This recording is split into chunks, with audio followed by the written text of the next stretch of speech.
Hello everyone, how are we doing today? Hope everybody doing well. So this is your experiment 3. It's a dry lab, meaning there is a virtual lab posted, but mainly you are getting IR for some of the compounds. But you can see from the virtual lab how the IR machine is operated and how the salt plates look like where we put our samples in, and then the virtual lab explains you how to get a IR spectrum from infrared spectrophotometer. Okay, and other than that, all the work need to be done in the paper.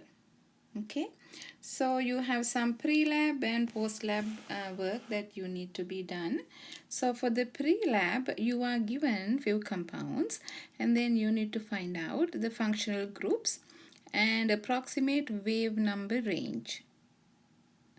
And then you have to find out the number of different proton NMR signals, most downfield hydrogen. Now I will do few of these. There are about 20 I believe. So you can find out this information for yourself, but I'll do a few of you to help you understand how to go ahead and fill this up.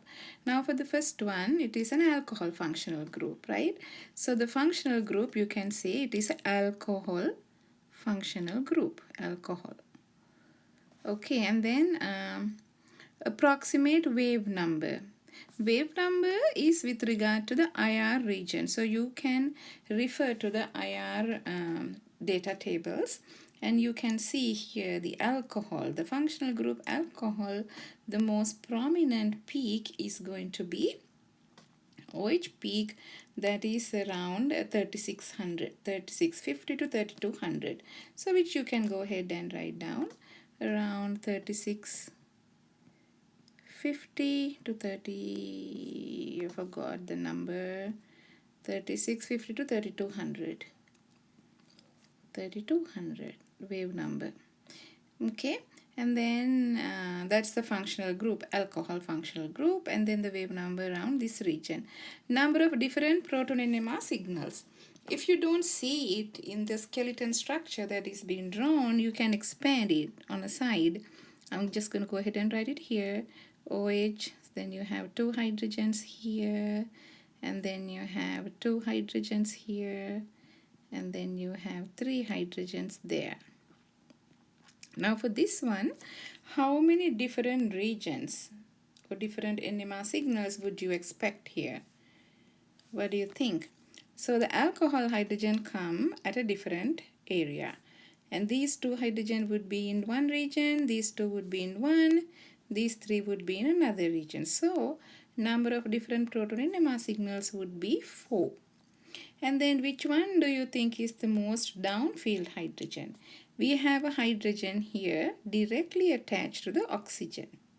And then we have 2 hydrogens here that is connected to carbon and that is next to the oxygen.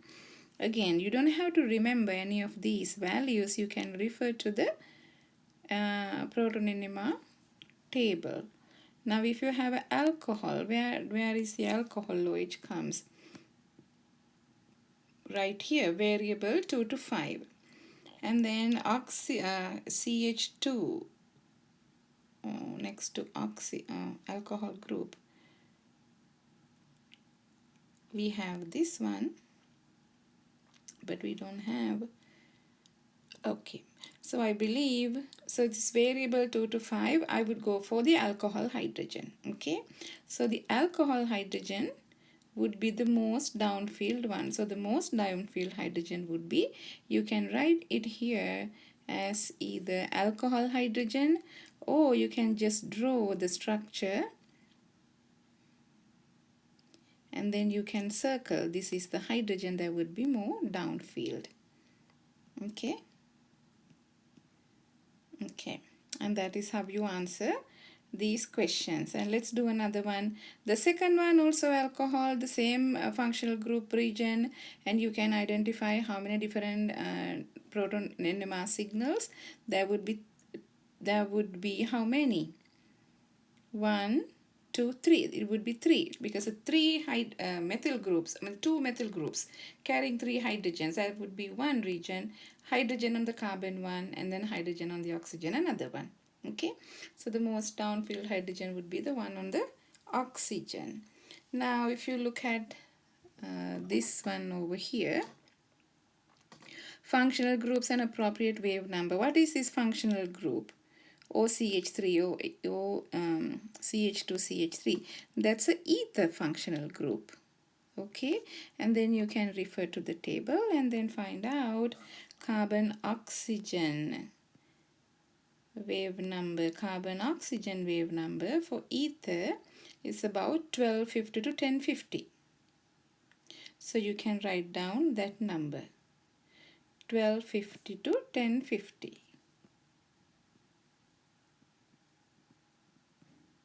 1050, around that area. Number of different proton NMR signals. How many do you see that? There are 3, right? Methyl group on the left side, methylene group on the right side, and the methyl group on the right side. So there are number of different proton NMR signals would be 3. So which one would be the most downfield hydrogen? So if I expand this one, so you have oxygen here. There are 3 hydrogens right there. And then you have 2 hydrogens here. And then you have 3 hydrogens there. For the ether, which one do you think is the most downfield? Is it going to be these hydrogens? Or is it going to be these hydrogens? It is the orange color hydrogens because it is next to oxygen as well as another carbon. Okay, so these hydrogens are only the carbon is attached to another oxygen. So the orange hydrogens would be the most downfield. Okay, so you can draw the structure and then indicate this these 2 hydrogens would be the most downfield hydrogens. And then what about the next one? Next one, what is the functional group we have here? It's a carbonyl group. It's an aldehyde carbonyl group. And then the functional group is aldehyde. Okay, carbonyl is not the functional group. Functional group is, this is an aldehyde. And then aldehyde has a carbonyl functional carbonyl group, and then you can refer to that CO that comes around 1780 to 1650. Okay, then you can write down that number. And which one would be the most downfield hydrogen? You can refer to aldehyde hydrogen, COH, right here, 9 to 10. So the hydrogen next to the carbonyl is going to be the most downfield hydrogen. Okay, so likewise you can do this. So this is again, this is a ketone. Okay, ketone, same carbonyl group, so you can write down that.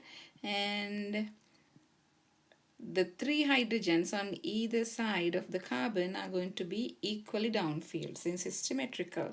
And this one again, ketone, this is a ketone. The hydrogens over here would be the most downfield.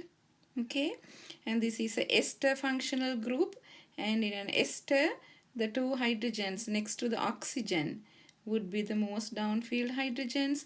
So in ester also you have 2 functional group that you, 2 prominent groups that you can identify. One is the carbon oxygen carbonyl group, the other one carbon oxygen single bonded group. Okay, and this is also ester. And this one, which one going to be the most downfield hydrogens? That is going to be hydrogen on this carbon.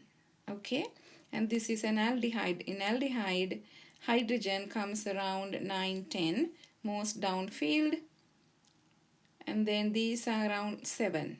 Okay, so this is the most downfield. And again, the functional group you have here is the carbonyl group, and also it's a benzene ring, so you can write down benzene functional group 1600 to 1500.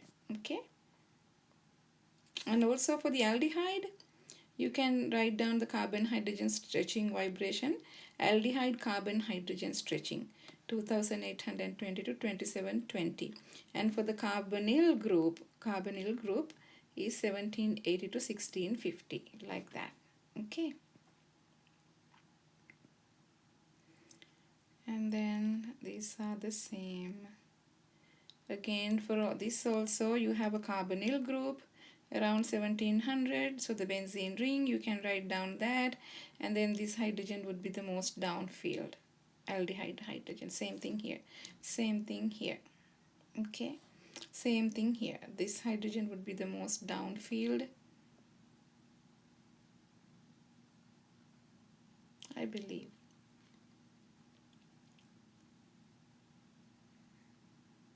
I think so, yes. Excuse me. I think it's still the aldehyde hydrogen. Let's see the range. Aldehyde hydrogen around 9 to 10. The benzene hydrogen doesn't reach that far, even if it has electron withdrawing group attached to it. You see, it's going. That's this hydrogen, but the benzene hydrogens, they normally comes around this over here, 6.5 to 8. So I believe it's an aldehyde hydrogen in all cases.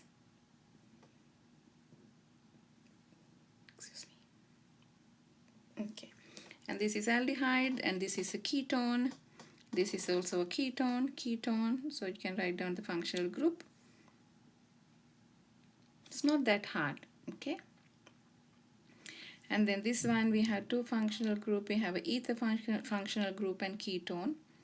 And then which one going to be the most downfield? For this one, it would be, so this comes around 2.3, and this is about 3.3. And these hydrogens normally around 7. So all of these, if we say they are coming somewhere around 7, this would be most downfield hydrogen because it is closer to the electron withdrawing methoxy group. And in this compound, the hydrogen between these two carbons, because it's flanked by two electron withdrawing groups, so it would be this hydrogen that would be most downfield. And in this compound, it could be this one and this one both. They are symmetrical. So you can also see how many different signals you have. So for this one, we have one signal with these 3 hydrogens, another one with these 2, another one with this, and this is going to be 1, 2, 3, 4 signals. And these 2 hydrogens going to be the one that gives you the most downfield chemical shift. Again, for this one, it would be these hydrogens. Okay. So how many different regions do you think we have on this one? If I draw the hydrogens, we have hydrogens here.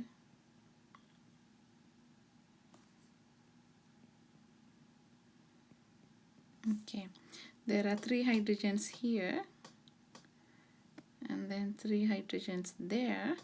So we have how many different regions we have? We have 1, 2, 3, 4, 5, 6. Since the molecule is not symmetrical, we will have 6 different regions where we can have NMR signals. And which one would be the most downfield?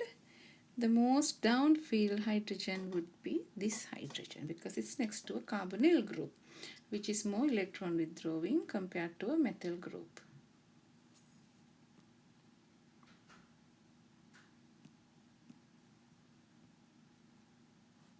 Okay.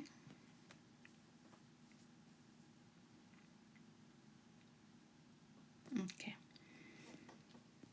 I think you understand what to be done.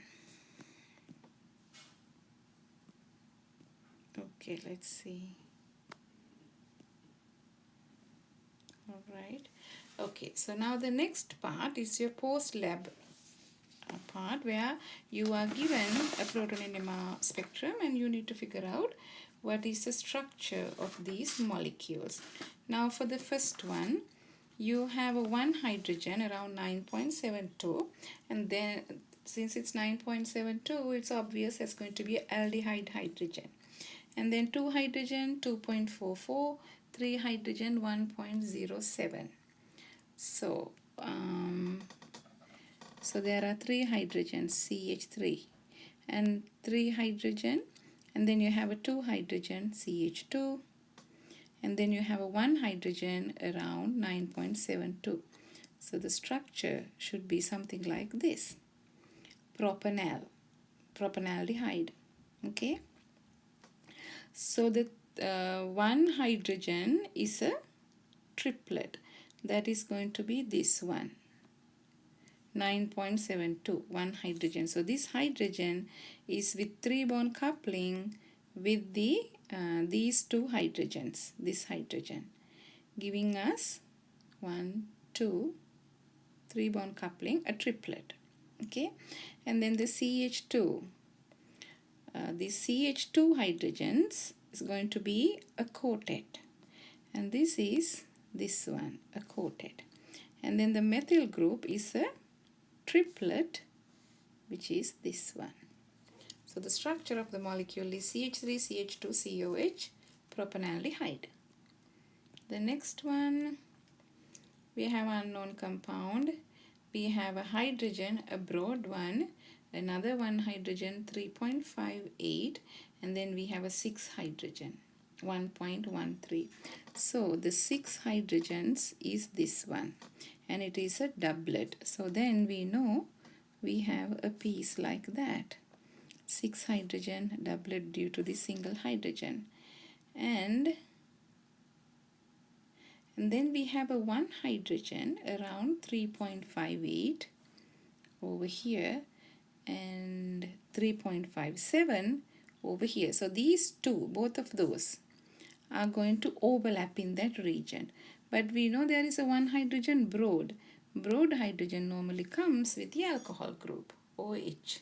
Okay, so the 1 hydrogen broad, so the structure could look like that, because the broad hydrogen is this one, and then this hydrogen, since it's attached to a carbon next to oxygen, which can be downfield, and it's a multiplet. So you can see that also there. So this one over here, alcohol hydrogen also there, and then the 6 hydrogens are right there. Okay, so that is 2-propanol. And then the next one, unknown number 3, we have 2 hydrogen around 4.13, 2 hydrogen,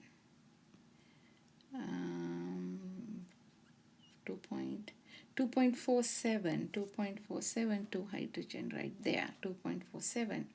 And then we have 2.13, this is that 3 hydrogen, it's a singlet, so 2.13. And then we have 3 hydrogen over here. We have a 3 hydrogen, a 3 hydrogen triplet, meaning you need to have this part, CH3, CH2.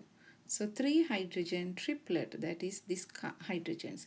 And then you have 2 hydrogens, a doublet, that is this one, 2 hydrogen, a doublet. And this has to be closer to electron withdrawing group, because that's why it's at 2.13. And then you have another 3 hydrogen, a singlet, 2.47.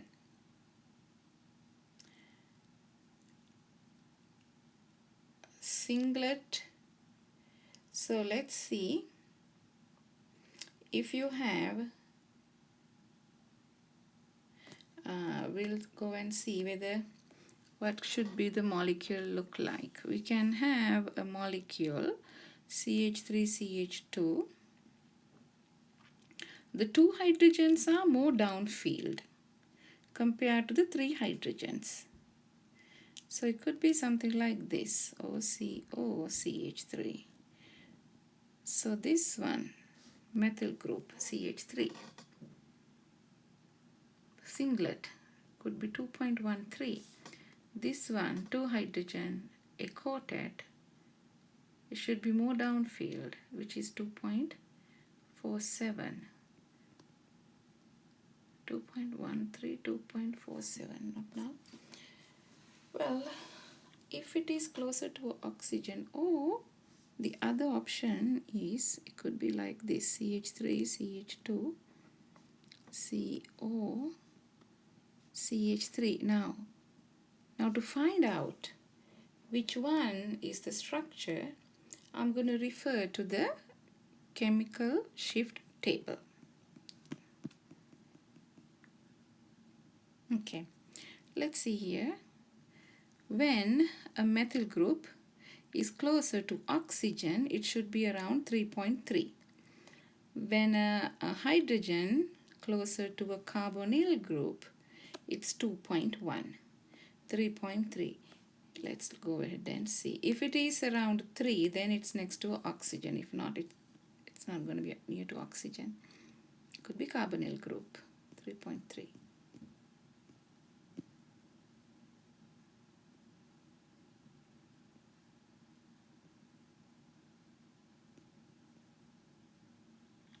Oh, did I skip this one? I did. Okay. So we had number 4. So the structure, obviously, is not this one, because it's these two hydrogens are 2.47. If it is next to a oxygen, then it should be around 3.3. So the structure is this one. This is the correct structure. So this is at 2.13 and this is at 2.47. This is a little bit higher, more downfield, because it has a methyl group and a carbonyl group. Okay, because it has a methyl group and a carbonyl group, both 2.47. So the structure for unknown number 4 is this one, not the other one. You see how I came across? Because of the chemical shift values. Okay.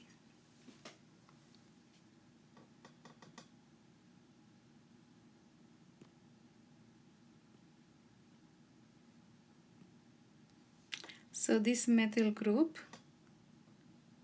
is this one, and then the CH2 is this, and then this CH3 is this one. Now with that information, you should be able to figure out number 3. You can see that number 3 also has the same pattern, but the chemical shift data are a little bit different. Okay, so then the unknown number 3, if you look at number 3, we have 2 hydrogens at 4.13. This one, 2 hydrogen, and that's a quartet.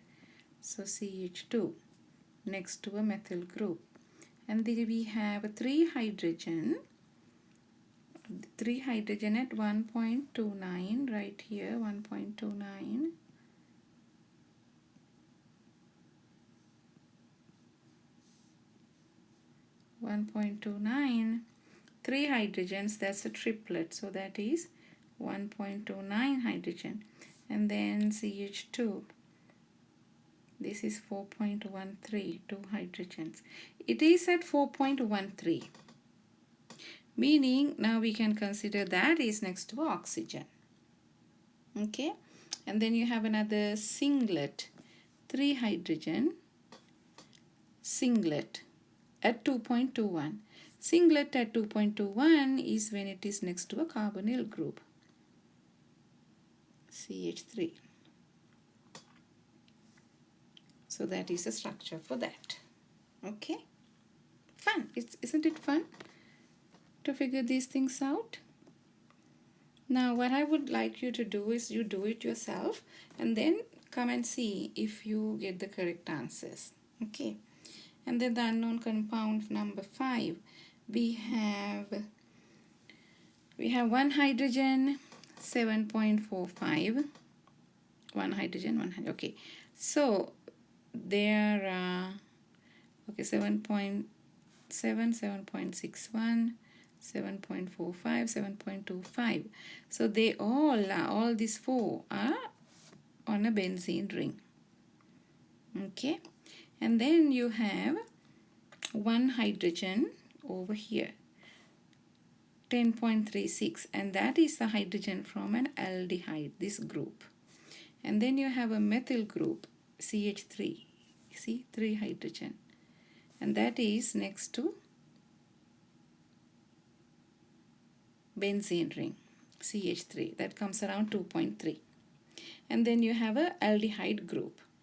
Now the hydrogens, the 4 hydrogens on the benzene ring, 7.7, 7.6, 7.4, 7.2, they are all different. So the molecule cannot be symmetrical. Okay, so the molecule could be something like this, COH. If it is a symmetrical molecule, then we will have at least different chemical shifts for the hydrogens. Okay, so they cannot be other way substituted. For example, what I'm saying is, if you have a substituent like that, like this, let's say COH, then we would see a little bit off value for this hydrogen. That would be more de-shielded. And then we have another one, that would be the next de-shielded one. It would be the next one, or it could be the next one, like that.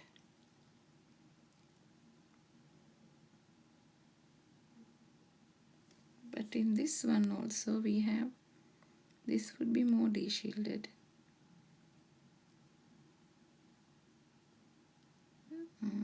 Next would be this one.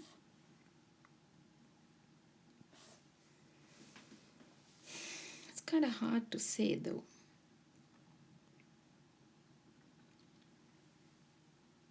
Either one I would take. Should be okay. It could be either methyl benzaldehyde. It could be 2 methyl benzaldehyde or 3 methyl benzaldehyde. It doesn't matter. It could be anyone. And then the next one, unknown number 6. Okay, now unknown number 6, I like it because you can see there are 2 prominent peaks in the benzene ring. So these are symmetrical hydrogens having doublet each. Perfect. 7.832 hydrogens, 7.102 hydrogens. And then you have 3.83, 3 hydrogen, 2.5, 3 hydrogens. So this is obviously a benzene ring, a symmetrical benzene ring. Okay, so we have 3 hydrogen, 3.83. So normally 3.3, and then you have another one, 3.83.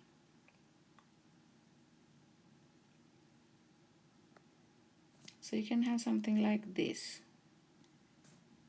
a CH3 that's next to a carbonyl group, and you can have another one, a methyl group next to a ether group, CH3. This would be the singlet that you see here, more de-shield, and this methyl group is this one next to a carbonyl group, and these hydrogens will be same chemical shift, and these two would be same chemical shift, and then the 2 hydrogens next to the ether would be 7.83, and then the other hydrogen would be 7.10. Okay, that could be the structure. So we are looking at the structures from the given table. There you have a handout, so you can refer to that handout, and these structures are in that handout. You have to choose from that. And this one is 4-methoxyacetophenone. 4-methoxyacetophenone. If you label them 1, 2, 3, 4. So 4-methoxyacetophenone. Why am I doing all this for you? I mean, you're supposed to figure this out. Okay, 2 more. Do you want me to do the next 2 or can you do it? You want me to do it? Okay, I'll do it. But you first do it and then come and check, okay? Okay, so the next one. We have unknown number 7. If you come across other compounds than what I'm coming across, feel free to email me so we can discuss about it. So the next one, number 7. We have one hydrogen around 9.88. That's special. That is coming from an aldehyde hydrogen. Okay, and again this reflect a benzene ring because we have 7.7. So this one over here, and it looks like it's a symmetrical benzene with a di substituted benzene ring because we have two regions, two benzene hydrogens regions. One is an aldehyde and then the other one 2.3 H3 hydrogens, a singlet. Okay, so we can definitely, we're going to have an aldehyde like this. The hydrogen for this is the peak, and then the T3 hydrogen 2.34, that is hydrogens next to the benzene ring. This is 4-methyl benzaldehyde. This molecule is 4-methyl benzaldehyde.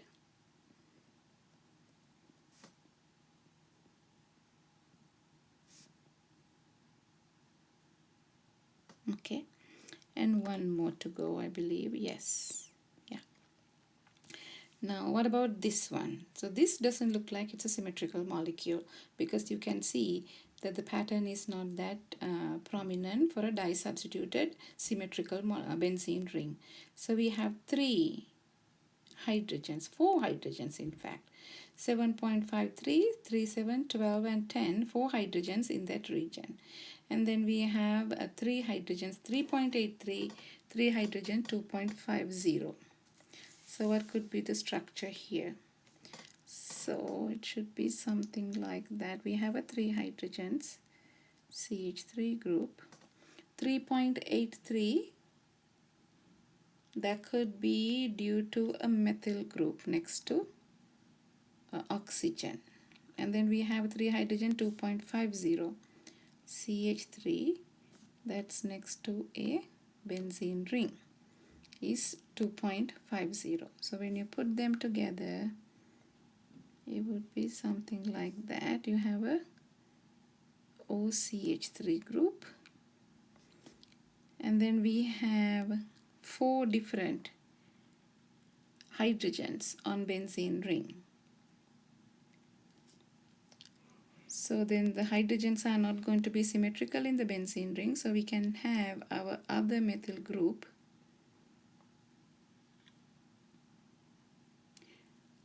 but we don't have that structure in one of our molecules.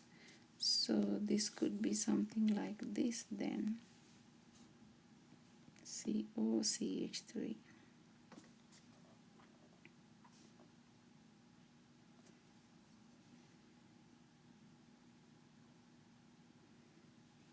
Two methoxy acetophenone. So these 4 hydrogens are going to be not equal. So this structure looks like 4-methoxy acetophenone. So 3.83 hydrogens.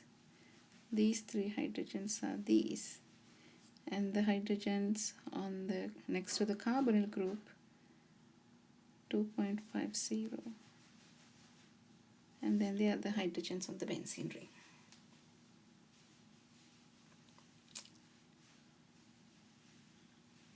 So it looks like 2-methoxy acetophenone. Okay, I think that's it. You guys also play with these molecules and see what you come across. If you come across other than what I have come across, let me know so we can have a talk about it. Okay then, bye for now.